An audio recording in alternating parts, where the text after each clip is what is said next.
오원 시 마켓뉴스나우 이동재입니다. 오늘도 코스피가 사상 최고치를 경신하면서 5,900포인트를 돌파하는 등 정말 6,000포인트를 목전에 둔 국내 증시입니다. 미증시 훈풍에 장 초반 강한 모습을 보였던 우리 시장인데요. 다만 이후에는 오름폭이 조정되는 모습을 보이고 있습니다. 국내 증시 현재 시간 지수 흐름은 어떨지 함께 열어보시죠. 현재 시간 코스피와 코스닥 모두 보합권 내에서 강한 흐름 보이고 있습니다. 오늘 코스피는 종목 전반에서 상승 종목이 우세한 모습인데요. 시총 상위 종목들이 오름세를 보이는 가운데 전력기기주가 돋보이는 모습을 보이고 있습니다. 현재 시간 0.5% 오른 5,837포인트 선 지나가고 있고요.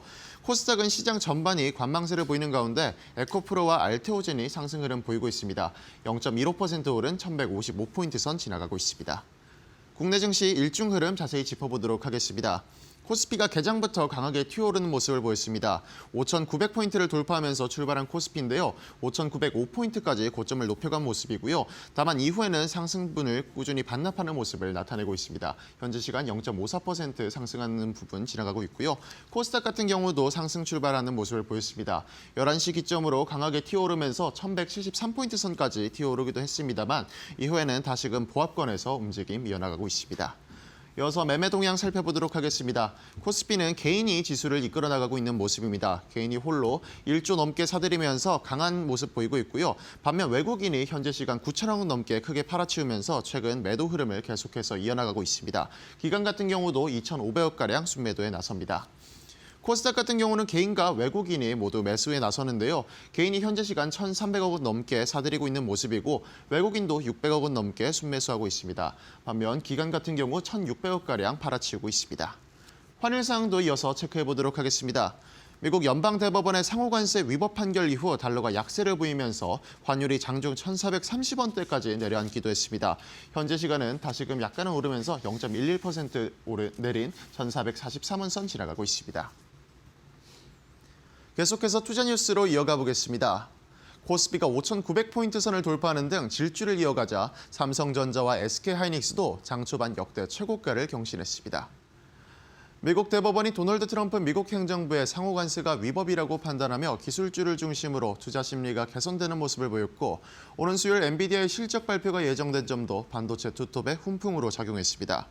또한 삼성전자와 SK하이닉스의 디램 매출이 크게 늘어난 것으로 나타나는데 시장 조사업체 옴디아에 따르면 지난해 4분기 글로벌 디램 시장의 전체 매출 규모는 전분기 대비 약 120억 달러 증가한 524억 700만 달러, 우리 돈 약 75조 9천억 원으로 집계됐습니다. 삼성전자의 디램 매출은 전분기보다 40.6% 늘어나 시장 점유율 36.6%를 차지하며 1위 자리를 차지했고 SK하이닉스의 점유율은 34.1%에서 32.9%로 하락했지만 디램 매출은 25.2% 증가하면서 높은 상승세를 보였습니다. 현재 시간 반도체 투톱의 주가 확인해 보도록 하겠습니다.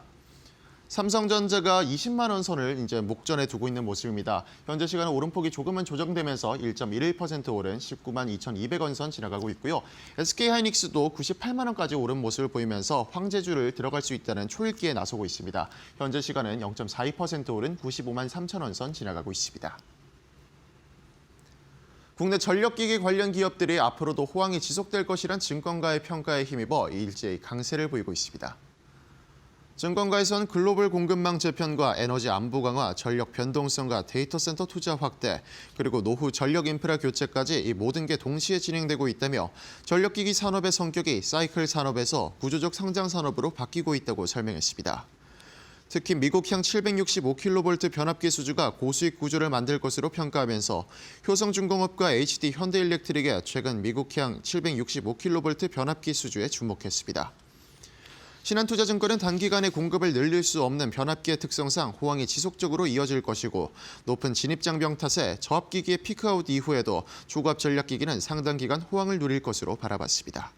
현재 시간 전력기기 관련주의 주가 확인해 보도록 하겠습니다. AI 인프라 수혜 등 많은 부분에서 수혜가 기대되면서 전력기기주가 강한 모습을 보이고 있는데요. HD 현대일렉트릭이 4.65% 오르면서 105만 8천 원 선 지나가고 있고요. 효성중공업 같은 경우도 4.48% 오르면서 275만 1천 원 선 지나가고 있습니다. 해외 매출이 80%에 달하는 삼양식품이 미국 대법원의 상호관세 위법 판결에 수혜를 받을 수 있다는 관측이 제기되며 주가가 강세를 보이고 있습니다. KB증권은 삼양식품이 지난 2012년 발효된 한미 자유무역협정에 따라 식료품 주요 수출 품목에서 관세가 면제돼 왔으나 상호 관세 부과로 인해 그간 관세 부담이 증가했던 상황이라며 관세 부담 감소 시 삼양식품은 즉각적인 이익 개선이 나타날 기업이라고 설명했습니다.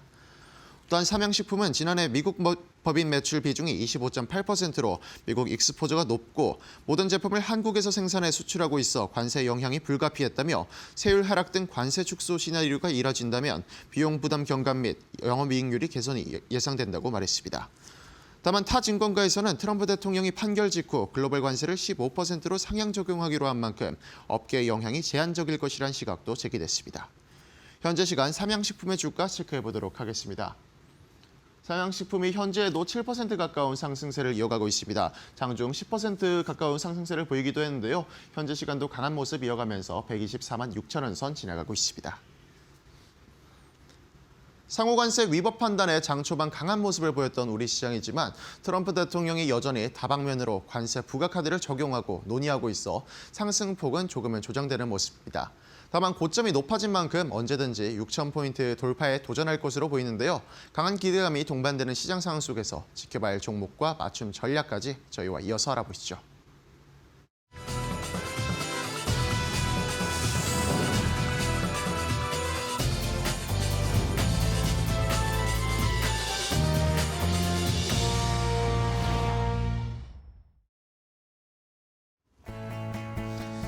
자, 옷장의 출발도 이데일리 TV와 함께 해주시죠. 마켓나우 3부로 이어가도록 하겠습니다. 주말을 잘 쉬고 이제 한 주의 시작 월요일 장을 출발했는데 장 초반에 역시나 또 한 번 역사적인 숫자를 저희가 확인을 했습니다.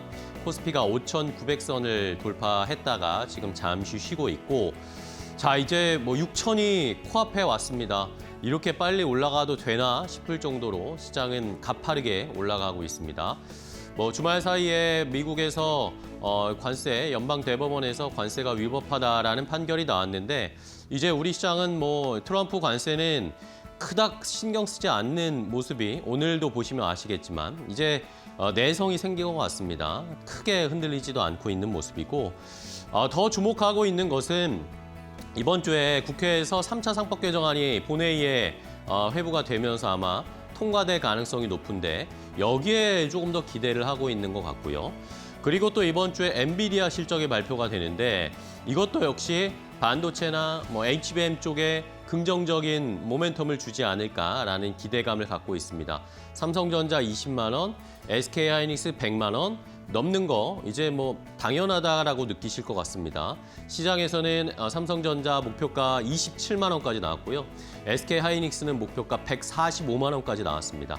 자, 어디까지 올라갈 수 있을까요? 시장이 이렇게 올라가는데 우리만 궁금하거나 우리만 이렇게 시장에 들끓게 열기를 갖고 있는 건 아닌 것 같습니다. 글로벌 투자은행들도 지금 우리나라 시장을 주목하면서 코스피가 어디까지 올라갈까 계속 궁금증을 가지고 있고 그것에 대한 리포트를 발행하고 있습니다. 그래서 오늘은 노무라 증권에서 발표한 우리나라의 코스피 목표치를 한번 체크해보고 정말 올라갈 수 있을까요? 함께 확인해 보도록 하겠습니다. 앵커 브리핑 함께 확인해 보시죠.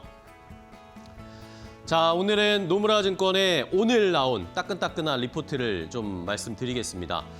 자, 제가 이렇게 썼는데 이러다 진짜 10,000포인트 가겠습니다. 시장이 계속 지수가 올라가고 있는데 긍정적인 평가들이 계속 이어지고 있습니다. 이렇게 올라가서 많이 올라왔다라고 싶은 느낌도 드는데 그럼에도 불구하고 노무라도 그렇고 골드만삭스도 그렇고 주말 사이에 이런 리포트들 우리나라의 시장에 대한 한국 전략을 계속 리포트들을 발행을 하고 있습니다. 자, 노무라 증권에서 2026년 상반기, 그러니까 올해 상반기에 지수의 목표치를 또 상향을 시켰습니다. 근데 그게 아주 최고의 긍정적인 시나리오가 적용이 되면 8,000포인트까지도 갈 수 있다라는 그런 의견을 제시했어요. 어쨌든 7,500에서 8,000까지는 상반기에 갈 수 있겠다라는 그런 전망을 제시했습니다. 2026년 예상 PER, 포워드 PER을 12에서 13배 정도로 책정을 한 것이었고요. PBR은 이제 2배가 넘어갈 거다라는 그런 의견을 제시했습니다. 2.1에서 2.2배. 약간 비싸지는 거 아닌가라는 생각도 드는데 어쨌든 노무라에서는 그래도 여전히 가능하다라는 의견이었습니다. 그 가장 상향한 근거는 결국에는 반도체 실적이 잘 나온다는 겁니다. 메모리 섹터의 이익이 점점점 확대되고 있는 거, 얼마나 삼성전자, SK하이닉스가 실적을 보여줄지 기대가 되고 있는 상황이고 눈높이도 계속 높이고 있다라는 것이었고요. 또 하나의 축은 우리나라의 시장 자체의 가치 제고를 하는 기대, 그러니까 결국에 3차 상법 개정을 포함한 이런 정부의 시장 개선 전략, 이런 거버넌스 개혁, 이런 것들이 결국에는 두 축이 작용을 하면서 지수가 8,000포인트까지는 갈 수 있을 것이다. 상반기에. 그러면 지금 2월 말 다 됐고 3, 4, 5, 6, 4개월인데 4개월 안에 한 2,000포인트는 더 올라갈 수 있다라는 그런 의견을 제시한 거였습니다. 자, 이러면서 결국에는 일반 메모리와 DRAM 쪽과 그리고 HBM의 슈퍼사이클이 도래한 건 저희가 계속 말씀드리니까 알고 계시겠죠? 여기에다가 AI 인프라 체인도 역시 우리나라의 좋은 모멘텀이 되어주고 있고 방산 섹터, 지난주에 방산주들이 잘 갔잖아요. 방산도 역시 이익, 실적이 잘 받쳐주면서 이 세 가지가 맞물리면서 우리 시장을 점점점 레벨업 시킬 것이다 라고 오늘 노무라 증권이 이렇게 리포트를 발간을 했습니다. 자, 그럼 다음 페이지를 보겠습니다. 어떤 그런 근거들이 있는지 하나씩 좀 체크를 해볼 텐데요. 자, 결론적으로는 결국에 우리 코스피 상장 기업들이 돈을 잘 벌 것이다라는 겁니다. 실적이 좋아질 것이다라는 것이고 코스피의 EPS 성장률 전망치를 안 그래도 높게 잡고 있었는데 지금 삼성전자, SK하이닉스 반도체 시장의 분위기를 보니까 이 이익 전망치를 더 높게 잡아야 된다라고 이런 계산 근거 하에 코스피 목표치가 나온 것입니다.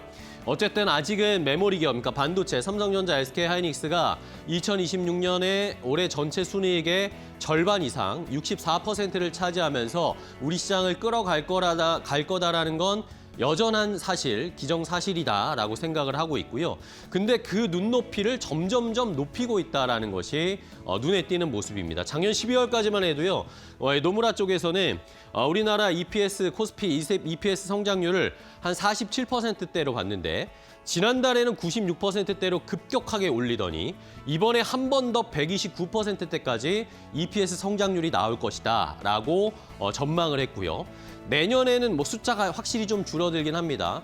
그렇지만 내년에도 점점점 상향, 이 예상 전망치를 높이면서 결국에는 올해가 가장 피크일 것이다. 이익 성장이 가장 가파르게 튀어오르는 해가 될 것이다 라고 노무라에서는 예상을 하고 있었습니다.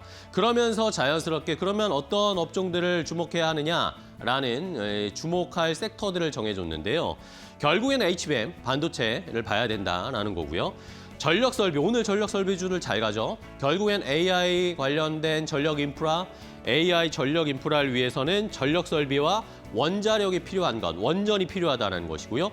ESS도 여기에 포함을 시켰네요. 결국엔 2차 전지 쪽에서 ESS로 드라이브를 걸고 있는 우리 기업들도 조금 더 살펴볼 필요가 있겠고, 아까 말씀드린 실적이 개선되고 지정학적 리스크가 계속 발생하고 있는 이 현재 시장 상황, 방산주들은 여전히 좋을 것이다 라는 의견, 그리고 바이오주들도 좀 봐야 된다라는 의견을 줬네요. 그리고 K 컨텐츠도 역시 올해는 좀 살펴봐야 한다라고 의견을 제시했습니다.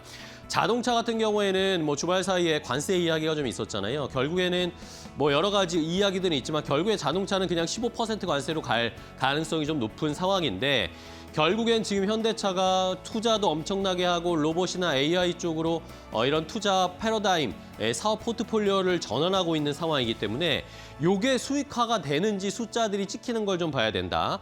그리고 원화 약세, 이제 원 달러 환율이 조금씩 내려가고 있잖아요. 이런 것들로 마진이 회복되는 것도 좀 기대를 할 수 있을 것이다 라고 하면서 자동차도 역시 그래도 다른 위의 업종들보다는 덜하겠지만 자동차도 어쨌든 시장의 상방을 끌어올려주는 중요한 모멘텀, 중요한 축이 될 것이다 라는 그런 의견이었습니다.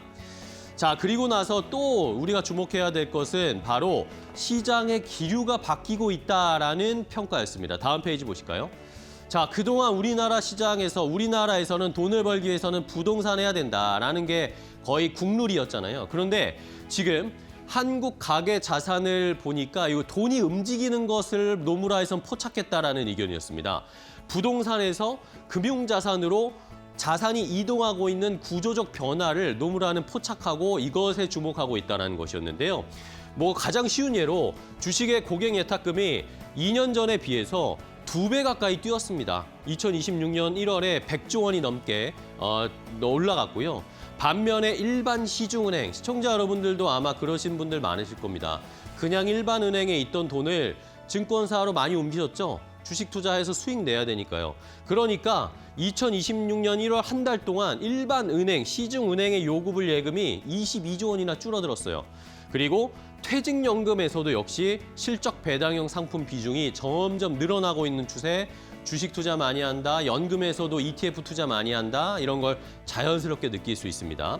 자, 이런 것들을 더 드라이브를 걸 수 있는 건 6월에 우리나라의 지방선거가 있는데 이 지방선거에서 만약에 현 정부의 경제정책에 대한 긍정적인 평가를 해서 여당이 승리를 하게 된다면 경제정책의 동력이 더 강하게 드라이브를 걸 수도 있다라는 그런 노무라 증권의 전망이었고요. 마지막 페이지 보시면 결국에는 그런데 약간의 이제 부담스러운 요인들은 좀 있었습니다. 코스피 상승의 걸림돌들도 분명히 존재한다. 무조건 좋은 것만 아니다라는 게 노무라 증권의 의견이었는데 결국에는 지금 상법 개정안 소액주주 권리를 보호하기 강화하려는 정부의 움직임이 있는데 기업들이 이게 부담스럽다 보니까 기업들이 우회하는 전략들을 조금씩 쓰고 있고 그게 보인다라는 것이 약간은 걸림돌이라는 겁니다. 감사위원회를 확대한다든지 이사 임기를 분산시켜서 우호적인 이사를 이렇게 차근차근 교체할 수 있는 그런 전략들을 기업들이 쓰고 있는데 이런 것들이 좀 없어져야 된다. 그리고 일본 사례처럼 이 밸류업 정책을 상층부에서 모니터링하고 강하게 드라이브를 거는 그런 움직임들이 계속 나와줘야 하고 결국에는 우리나라 다음으로 시장에서 과제는 자본 효율성, 기업들의 자본 효율성을 개선시키고 중복 상장하는 것들을 좀 줄이는 그런 해소하는 전략이 필요하다. 그러면 결국에 정부 정책의 드라이브가 먹혀야 된다는 거죠. 그리고 기업들이 이것을 받아들이고 움직여줘야 된다는 겁니다. 기업 개혁이 실현되면 우리나라 코스피의 디스카운트, 코리아 디스카운트가 해소가 되면서 자연스럽게 코스피 8,000포인트까지가 가능하다라는 논리가 노무라 증권의 의견이었습니다. 시청자 여러분들은 어떻게 판단하고 계신가요? 시장이 상반기에 8,000포인트까지 갈 수 있을지 저희도 한번 잘 지켜보도록 하겠습니다. 앵커 브리핑이었습니다.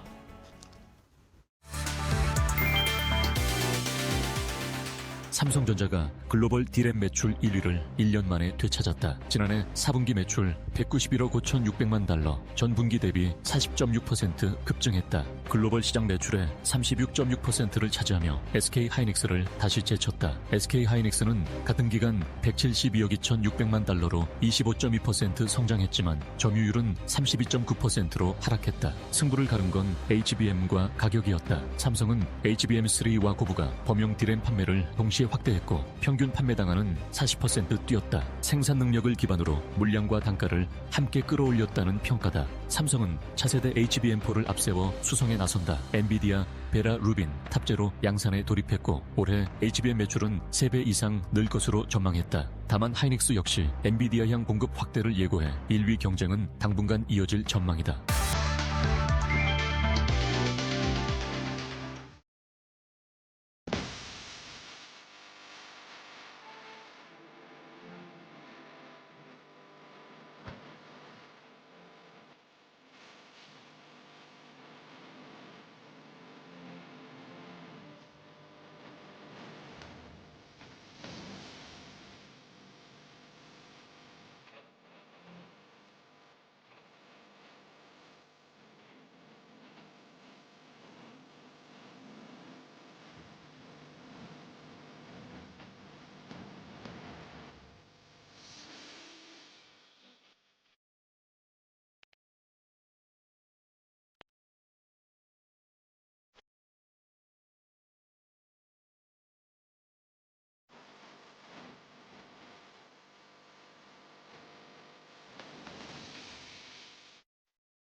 자, 오늘 시장에서도 돈 되는 섹터 테마 찾아보겠습니다. 오늘은 독립리서치 P&J의 손창현 팀장과 함께하겠습니다. 팀장님, 안녕하세요. 네, 안녕하십니까? 네, 반갑습니다.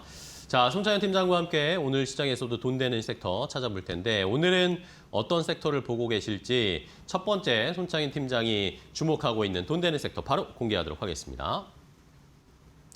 자, 첫 번째 돈 되는 섹터는 OLED 관련된 업종 섹터를 좀 살펴볼 필요가 있다라는 의견을 주셨습니다. 자, 최근에 LG 디스플레이가 심상치가 않아요. OLED 쪽에 어떤 저희가 모멘텀을 보면서 투자 아이디어를 얻어야 될까요, 팀장님? 이게 그 전력 효율 관련돼서 네. LCD보다 OLED가 훨씬 더 뛰어납니다. 그렇죠? 그렇기 때문에 OLED에 대한 차용이 이제 가전제품으로부터 시작을 해서 계속 높아지고 있는 단계라고 생각을 하시면 될 것 같고요. 네. 참고로 이제 스마트폰이 50% 이상 차용이 되고 있는 상황이고 가전제품이 상대적으로 OLED 차용이 그렇게 높지가 않습니다. 그렇기 때문에 앞으로 OLED에 대한 차용은 계속적으로 늘어날 가능성이 높을 것 같고 그리고 이제 휴머노이드 쪽에 대한 밸류체인 안으로 OLED가 포함이 된다라는 게 지금 가장 포인트인 것 같아요. 그래서 이제 디스플레이가 국내 쪽 OLED에 대한 부분으로 확대가 되고 있는데 그 중에서 이제 로봇 관련된 부분에 있어서의 명분을 좀 찾는 그런 모멘텀이 있다라고 생각을 하시면 될 것 같습니다. 그래서 모건 스탠리에서 뭐 휴머노이드 로봇 시장이 2050년까지 약 5조 달러, 7,200조 시장이 될 수 있을 것이다. 이런 얘기를 하고 있고요. 거기에 들어가는 다양한 부품이라든지 소재 관련돼서는 당연히 이제 필요할 수밖에 없다라는 부분.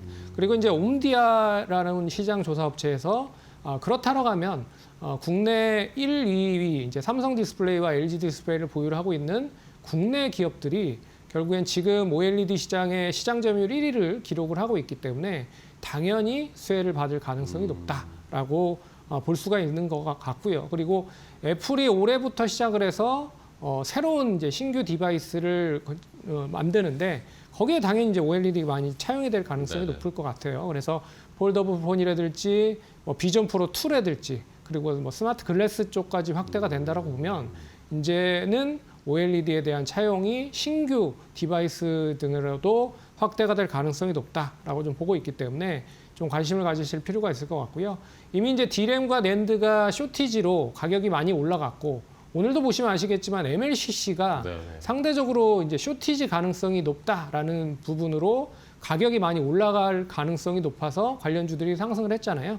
그런 점에서 OLED도 쇼티지에 대한 영향을 입는다라고 보면 동반적으로 상승 가능하다라는 점에서 이제는 로봇 관련된 모멘텀까지 같이 연결이 될 수 있다라는 점을 감안해서 보시면 좋을 것 같다라고 보시면 될 것 같습니다. 네, 알겠습니다. 자, 로봇의 영향이 이제는 OLED 디스플레이 쪽까지 왔습니다. 뭐 로봇 이야기 나오면서 당연히 뭐 가속기나 뭐 관련된 부품들 이야기 나왔었고 배터리도 한번 이제 로봇과 연관되는 이야기들이 나왔었고 이제는 이 디스플레이 쪽까지 살펴볼 필요가 있다라는 시장의 내러티브가 형성이 되고 있는데 자, 그럼 종목들 좀 볼까요? OLED 종목들 어떤 종목 좀 보세요, 팀장님? 네, 첫 번째는 이제 비아트론이라고 하는 비아트론? 회사를 좀 네. 보도록 하겠는데 동사는 이제 LG양 관련돼서 열 처리 장비를 만드는 기업입니다. 네. 그래서 많이 투자를 하신 분들은 아실 거라고 생각을 하고 있어요. 근데 동사의 가장 큰 모멘텀은 뭐냐?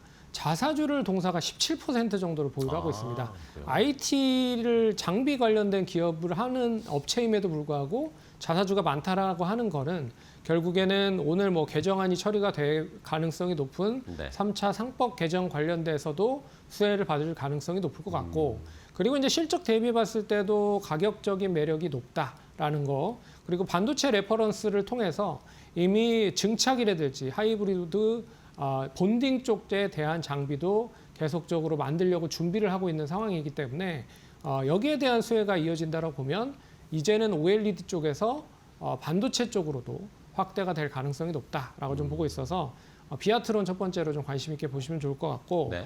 두 번째는 이제 AP 시스템입니다.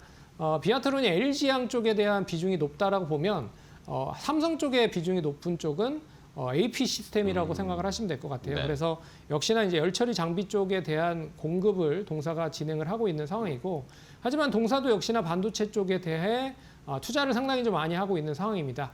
넥스틴이라고 하는 회사, 반도체 검사 장비 쪽에 네네. 대한 회사인데 이 회사의 지분을 8% 작년에 인수를 함으로써 이 반도체 레퍼런스 쪽에 대한 확대를 투자까지도 이제 이 연결을 해서 준비를 하고 있는 상황인 것 같고요.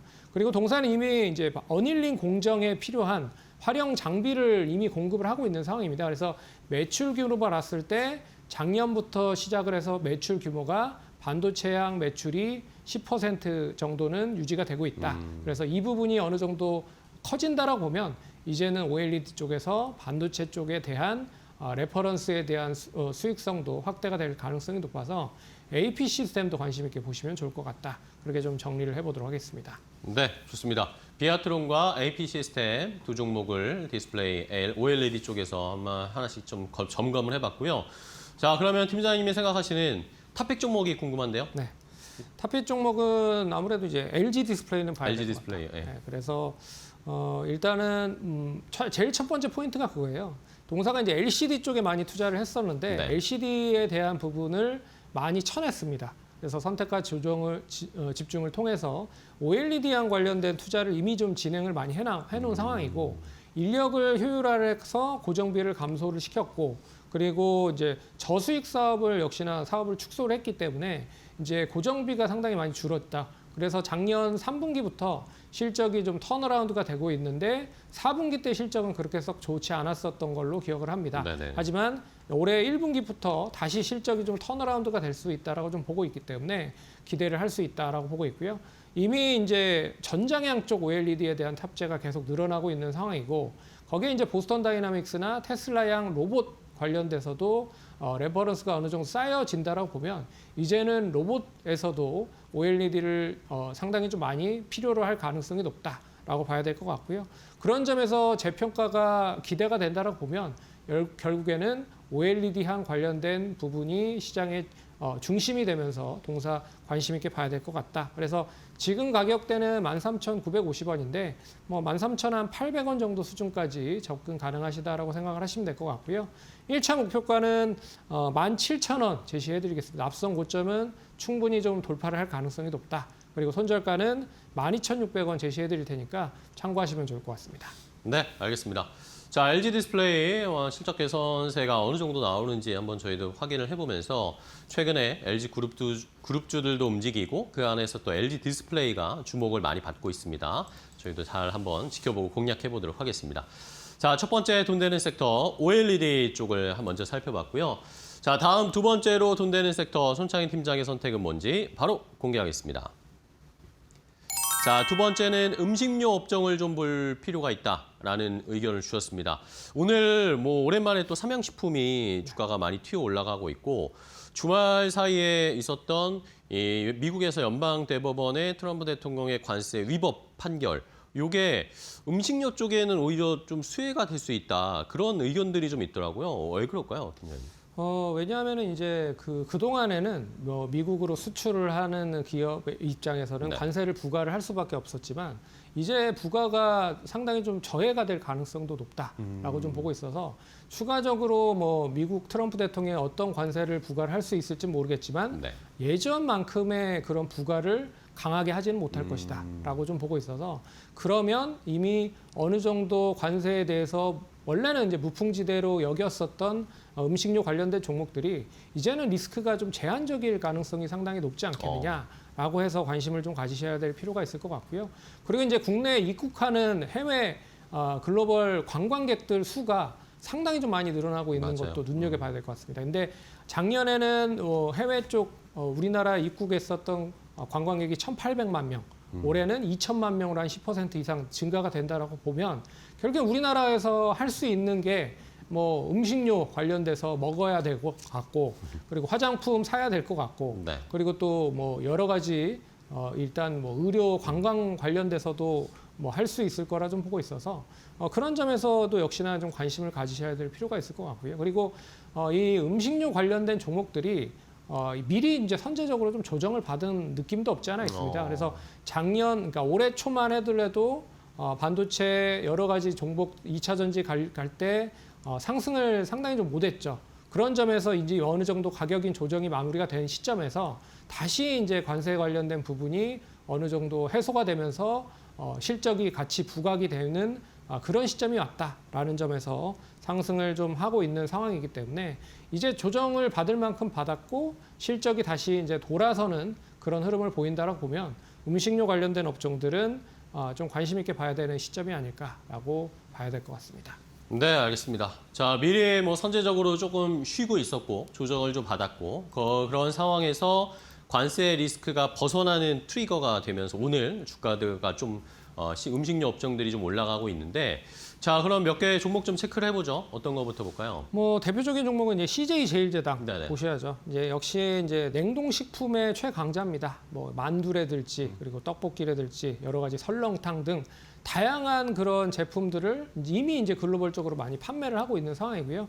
공장도 상당히 좀 많습니다. 헝가리랑 미국, 일본 등의 공장이 이미 있는 상황이기 때문에 해외 쪽에 대한 판로를 만들어 놓은 상황이라는 거를 감안을 해보면 CJ 제일제당도 관심 있게 보셔야 될 것 같고요.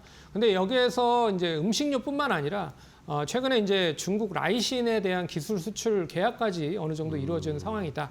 그렇기 때문에 뭐 아미노산이라든지 뭐 식품 첨가물 관련된 부분에서 여러 가지 부분에 긍정적인 계약이 좀 이어질 가능성이 높을 것 같아서요. 좀 관심 있게 봐야 될 것 같고 두 번째 종목은 이제 빙그레라고 하는 회사입니다. 네네. 빙그레는 계절적인 성수기가 여름이에요. 왜 그러냐면 빙가류가 여름에 많이 팔리기 때문에 그러면 이제 봄이라든지 겨울에 사놓고 여름엔 파는 거죠. 그래서 지금 시점에 어떻게 보면 이제 주가가 반응을 할 가능성이 네. 높다라는 점에서 관심 있게 좀 보여야 될 것 같고요. 이미 20년에 혜태 아이스크림을 인수를 했습니다. 하지만 더 이 독점적인 부분으로 상태로 이제 나눠서 일단 관리를 했었는데 4월 1일 날 이제 이 회사를 이제 흡수 합병을 합니다. 그렇기 때문에 인력 구조조정을 하고 마케팅도 일원을 하면 비용적으로 상당히 많이 세이브가 될 가능성이 높죠. 그런 점에서 글로벌적인 진출을 유럽이라든지 미국으로 확대를 한다라고 보면 다시 한번 역시 관심을 가질 가능성이 높다. 그런 점에서 빙그레도 좀 관심 있게 봐야 되는 타이밍이다라고 볼 수가 있어서 빙그레와 CJ 제일제당 관심 있게 보시면 좋을 것 같습니다. 네. 자, 빙그레와 CJ 제일제당 두 종목도 좋은 종목을 알려주셨는데 그러면 마지막 탑픽 종목이 더 궁금한데요. 어떤 종목을 고르실까요? 탑픽 종목은 삼양식품. 삼양식품. 이제는 역시. 좀 봐야 될 것 같다라고 말씀을 드려야 될 것 같습니다. 어, 왜 그러냐면 이제 관세 부과에 가장 이제 피해를 많이 받았었던 게 삼양식품이었고 그리고 관세 부과를 받았음에도 불구하고 실적이 나름 좋았다. 그렇죠. 그러면 이 관세 관련된 리스크가 어느 정도 해소가 되면 실적은 더 붐업을 할 가능성이 높다라고 보고 있고요. 동사는 이제 국내 쪽에서 이 밀양 2공장에 대한 증설이 완료가 됐고 이 증설된 완료를 통해서 미국에 수출을 하는 그런 부분으로 일단 생산을 계속 해왔었는데 상당히 좀 유럽이라도 그렇고 미국에서도 그렇고 없어서 지금 못 팔고 있는 상황이다라고 좀 보고 있어서요.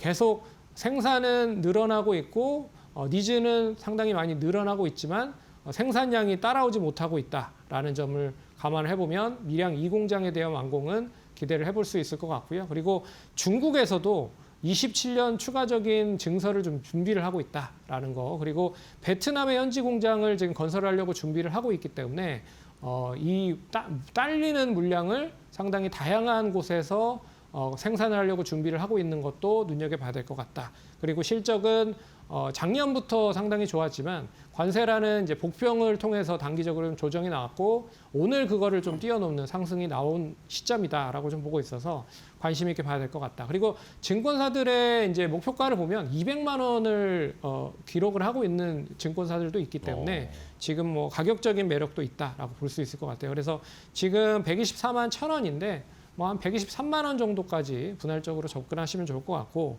1차적인 목표가는 155만 원 그리고 손절가는 115만 원 제시해 드리도록 하겠습니다. 네, 알겠습니다. 자, 삼양식품 또 작년에 엄청난 수익을 줬던 종목이기도 한데 많이 쉬었습니다. 그러니까 이제 다시 출발할 모멘텀들 환경이 조성됐습니다. 삼양식품 155만 원까지 목표 주가 제시해 드렸으니까 한번 잘 참고해 보시고 공략해 보시기 바랍니다.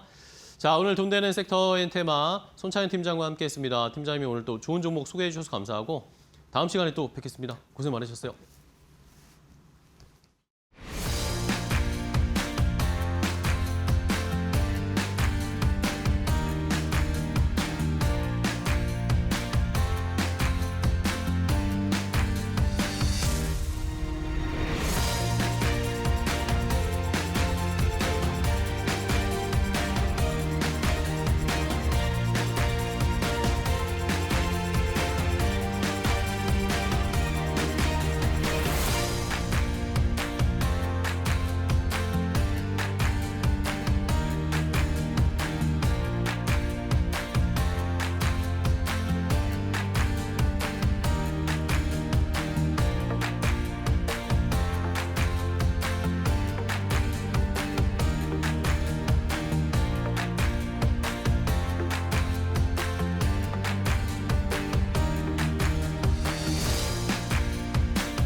최태원 SK그룹 회장이 SK하이닉스에 올해 영업이익이 1,000억 달러, 약 145조 원에 달할 수 있다고 밝혔다. 동시에 같은 규모의 손실 가능성도 배제하지 않았다. AI 확산으로 반도체 산업이 극단의 변동성 구간에 진입했다는 진단이다. 그는 500억 달러에서 700억 달러, 다시 1,000억 달러로 전망이 바뀌었다며 다음 달엔 반으로 줄 수도 있다고 말했다. 1년짜리 계획조차 의미가 약해졌다는 설명이다. 배경은 고대 역폭 메모리 수요 급증이다. 특히 그는 AI 산업의 중추로 꼽히는 괴물칩 생산을 대폭 늘려야 한다고 강조하며 요즘 이 몬스터 칩이야말로 우리 회사에 진짜 큰 돈을 벌어다주는 제품이라고 말했다. 배경은 고대 역폭 메모리다. AI 수요가 메모리를 빨아들이며 실적 기대를 키웠지만 BAI 시장은 공급 축소로 왜곡이 커지고 있다. HBM 마진은 60% 수준이지만 일반 칩 마진은 80%에 이른다고도 했다. 그는 AI발 수급 불균형이 이어질 경우 PC, 스마트폰 업체 등 일부 기업은 사업 지속이 어려워질 수 있다며 산업 구조 전반의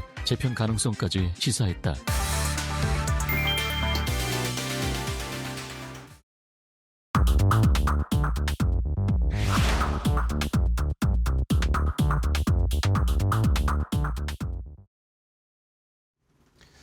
자, 마켓나우 3부 함께하고 계신데요. 시장은 일단은 오늘은 장 초반보다는 확실히 탄력이 좀 떨어지긴 합니다. 코스피는 0.4%대 5,830포인트 선까지 좀 내려왔고요. 코스닥도 1,157포인트 선까지, 장중에는 1,170포인트 선까지 올라갔다가 조금씩 이 탄력이 조금 줄어들고 있습니다.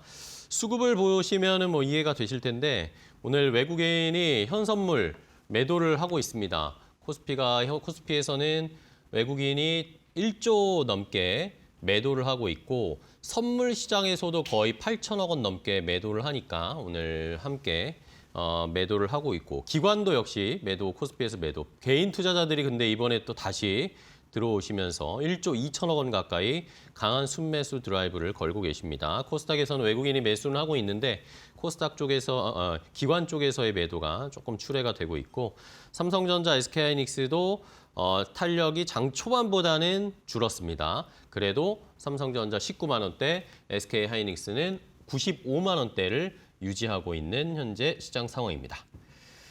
자, 그럼 이제 시장의 분위기를 조금 더 종목을 통해서 온도를 느껴보도록 하겠습니다. 오장 종목 레이더, 오늘은 타키온 뉴스의 조우진 대표와 함께 이야기 나누겠습니다. 안녕하세요, 대표님. 네, 안녕하세요. 네, 반갑습니다. 자, 조우진 대표님과 또 오늘 상황을 봐야 할 텐데 작년부터 저희가 조우진 대표님과는 쭉 5종목 정도를 계속 끌고 오고 있습니다. 계속 현상을 체크해드리고 이슈를 체크해드리고 있는데 뭐 현대로템도 지난주에 방산주들이 워낙 좋아가지고 결국에는 상승으로 전환이 됐고 SK하이닉스 뭐 여전히 뭐 좋죠. 현대중공업이나 두산에너빌리티도 10만 원 넘어갔기 때문에 67% 가까이 상승세가 나타납니다. 알테오젠이 약간 아픈 손가락인데 대표님 어떻게 보고 계세요? 예. 알테오젠 다시 뭐 오늘 보면 40만 원을 회복했죠. 그리고 알테오젠이 이제 코스닥에서 코스피를 옮긴다고 그랬는데 코스닥에 대한 정부의 지원책이 나오면서 1등주니까 시총 1위니까 이제 알테오젠이 거기서 같이 상승하고 있습니다. 알테오젠 지켜보시면 될 것 같고요. 오늘은 이제 SK하이닉스가 가장 관심이 많으시고 네. 또 이제 우리가 점검해야 할 부분이 있기 때문에 그걸 좀 말씀드리도록 하겠습니다. 좋습니다. 예. 자, 그럼 바로 알아볼까요? 뭐 예고를 살짝 해주신 것처럼 오늘 첫 번째 함께 확인해 볼 종목이 뭔지 바로 공개해 드리도록 하겠습니다. 뭘까요? 보시죠. 자, SK하이닉스입니다. 뭐 이 제목이 대단합니다. 전인 미답에 슈퍼사이클이 온다. 이런 이야기 나오고 주말에 또 최태원 회장이 예. 미국에 가서 관계자들과 만나서 뭐 이야기하는 자리들이 있었는데 거기서도 뭐 몬스터 칩이다. 이 괴물 같은 칩이 지금 수익을 엄청 내고 있다라는 이야기도 나왔고 뭐 여러 가지 이야기를 했습니다. 지금 현재 상황에서도 100만 원 넘어가는 건 이제는 약간 기정사실화 되는 것 같아요. 그렇죠. 뭐 어쩌면 오늘 넘을 수도 있었고 아니면 이번 주 내에 넘을 수 있다고 보는데 최태원 회장이 말한 것 중에 1,000억 달러라고 하니까 귀에 딱 네. 꽂히긴 하는데 1,000억 달러라고 해봐야 145조 원. 영업이익인데 물론 뭐 엄청난 수치인데 왜 엄청난 이렇게 숫자인데요. 예, 웃음소리 아니면 사실은 제가 작년부터 뭐 120조, 140조, 150조라고 영업이익을 얘기했기 네. 때문에 그거보다는 낮은 수치거든요. 낮은 수치니까 145조면은 150조. 그리고 이제 오늘 이따가 말씀드렸지만 대신증권 같은 경우는 이제 오늘 뭐라고 발표를 했냐면 SK하이닉스 영업이익을 174조. 아우. 원래 대신증권 142조에서 174조 높였어요. 그러니까 그거에 비해서는 뭐 최태원 회장이 145 얘기한 걸 뭐 보수적으로 얘기한 뭐야 얘기할 수 있는데 근데 그럼에도 불구하고 우리가 이제 눈여겨볼 거는 뭐냐면은 그래도 그룹의 총수가 이렇게 구체적 수치를 제시했다는 것은 일반 이제 시장에서는 그럼 진짜 이게 가능성 있는 수치고 올해 이제 영업이익 그 정도 나올 거겠다라는 신빙성이 더해지기 때문에 또 중요한 멘트다 이렇게 보시면 될 것 같습니다. 네. 자, 최태원 회장이 미국에서 이제 워싱턴에서 열린 트랜스 퍼시픽 다이얼로그 2026이라고 여기에서 환영사를 했는데 지금 말씀해 주신 내용들을 쭉 얘기해 주셨고 뭐 심각한 공급 부족 뭐 저희가 다 알고 있는 그런 상황이다. 그리고 AI가 결국에는 뭐 인프라 문제다라는 이야기도 했고 빅테크 CEO들도 많이 만났다. 뭐 메타든 구글이든 브로드컴이든 엔비디아 젠스랑 CEO도 만났는데 이거 저는 재밌었던 게 미안하다는 얘기를 하러 만났대요. 예, 공급을 해줄 수 없어가지고 미안하다는 얘기를 하려고 만났다던데요. 예, 그 메모리가 부족한 이제 그 기업 입장에서 약간 이제 열받는 이제 했는데 어쨌건 뭐 우리는 뭐 주식시장을 보는 거니까 이제 그런 네. 관점에서는 SK하이닉스가 되게 좋게 이제 그 전망을 할 수 있겠습니다. 지난주에 그 주가를 잠깐 보면은 네. 지난주 목요일날 삼성전자 많이 올랐어요. 근데 그쵸, 왜 네. 올랐냐면 그 전날이나 그날 아침에 조선일보에서 보도를 했는데 HBM4에 대한 그 하나의 제품의 가격대를 $700로 논의하겠다고 이제 와. 보도를 했는데 근데 특이한 점은 뭐냐면 그 보도에 SK하이닉스 같이 있거든요. 근데 아마 기사에 첫 마리가 삼전이 나오니까 삼전이 목요일에 올랐다가 금요일 나가니까 거기에 하이닉스도 껴 있어라고 하니까 하이닉스가 금요일 날 오른 것도 있습니다. 이게 약간 좀 의아하기도 하고 네. 좀 특이하기도 한데 무슨 말씀드리냐면 사실은 주요한 정보가 언론사를 통해 나올 때 한번 숙지하시면 좋겠다라는 걸 말씀을 드리고 그리고 이제 그래서 하이닉스가 금요일 날 뒤늦게 올랐고 금요일 날 올랐던 배경이 또 무엇이 있었냐면 이제 로이터가 하이닉스가 경쟁사라면 뭐 삼성전자 마이크론밖에 없죠. 3사 중에서 제일 저평가됐다. 그래서 로이터의 보도를 보면은 27년 영업이익 기준했을 때 PR이 4배다. 이 4배라는 건 참 끔찍할 정도로 저평가되는 겁니다. 이게 그러니까요. 지금. 예. IT 기술주가 10배도 안 되는 게 이게. 예. 그리고 또 블랙록 이야기도 있었잖아요. 예, 블랙 얘기도. 그러니까 그런 것들이 맞물리면서 하이닉스가 이제 금요일 날 6% 올랐는데 블랙록이 거기다가 이제 오전 9시 30분쯤에 자기들이 하이닉스의 지분 5% 갖고 있다 공시를 했어요. 우리나라 이제 5%가 넘으면 대주주로 간주되고 그럼 공시 의무가 발생하니까 블랙록이 5% 지분을 확보했다 공시를 했는데 그 블랙록의 공시를 보면은 마지막 매수일이 2월 10일이에요.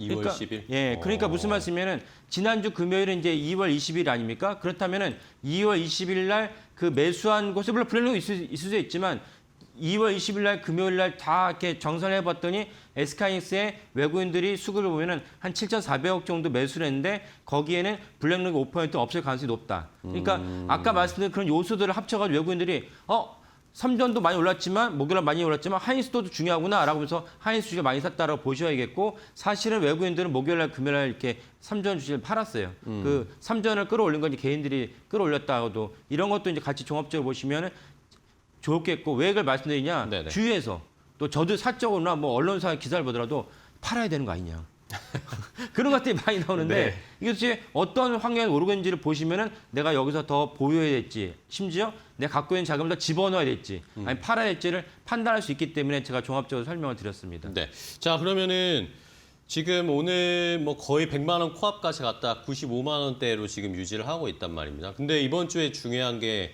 결국에는 뭐 미국 시간은 수요일이고 우리 시간은 예. 목요일 새벽에 엔비디아 실적이 나올 거잖아요. 그렇죠. 예.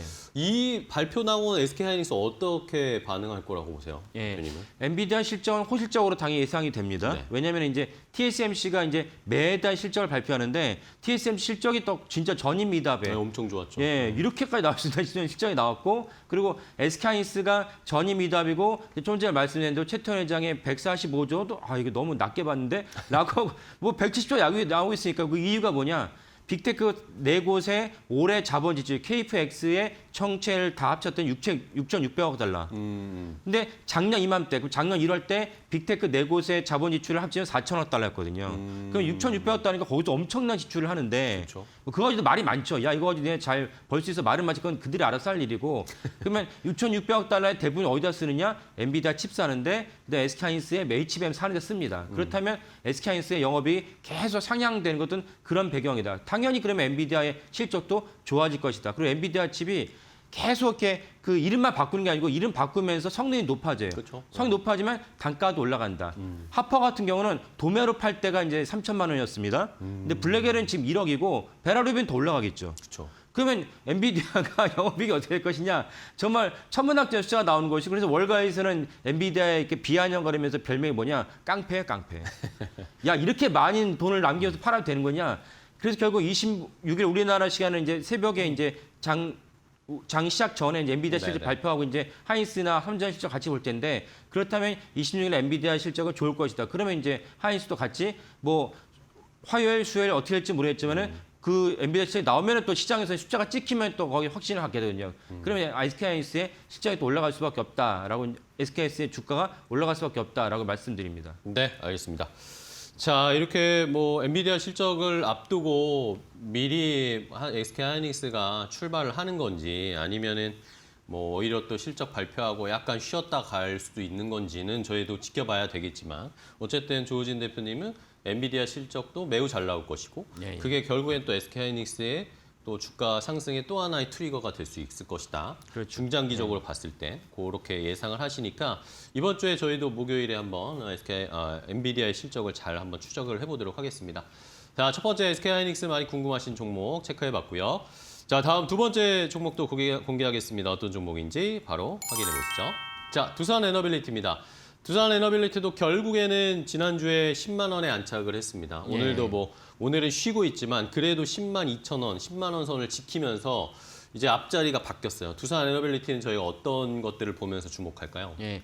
저희가 월요일마다 뵙는데 그때 이제 지난주에 설 연휴여가지고 네. 그때 이제 점검했어야 될 중요한 부분이 있어서 그 지금 2주 전이긴 하지만은 말씀드립니다. 네네. 12일 날 국회에서 SMR 특별법이 통과됐어요. 네. 그래서 그날 이제 두산 에너빌리티 주가가 올라갔죠. 근데 이 부분을 꼭 눈여겨보셔야 되는 게 이재명 대통령은 후보 시절에 그 친원전이 아니고 원전을 부정적으로 얘기했어요. 그쵸. 하지만 결국 당신이 대통령 되자마자 두산 에너빌리티 사장 출신을 산자부 장관에 앉히면서 네, 김정관 본인의 장관. 이제 실제로는 그게 아니다라는 걸 이렇게 보여줬고 하지만 민주당 일각에서는 여전히 야 왜 원전을 갖다 밀어붙이는 거야? 아니다라는 입장이 있어서 이재명 대통령도 그 입장을 완전히 배역할 수 없으니까 약간 왔다 갔다 하는 모양새를 취했지만 10일 SMR 특별법이 통과했다는 것은 민주당 일각에서 친원전을 갖다 부정하고 탈원전을 지향하는 분들에게는 어느 정도 야 법이 통과됐으니까 당신들의 목소리는 더 클 수가 없어. 이제는 법대로 이제 우리가 통치를 하고 국가를 운영해야 돼. 이런 기반이 마련된다.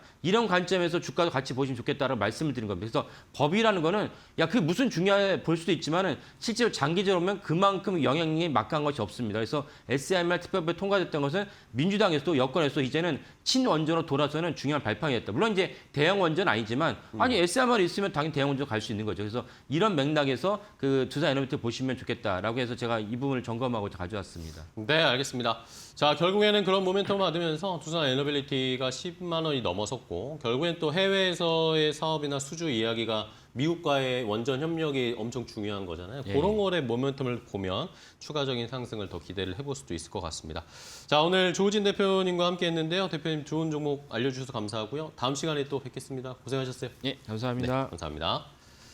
자, 마켓나우 선부 저희가 준비한 종목은 여기까지 소개를 해드리고요. 저희는 내일 또 좋은 종목 가지고 1시에 찾아뵙도록 하겠습니다. 시청해주신 여러분 고맙습니다.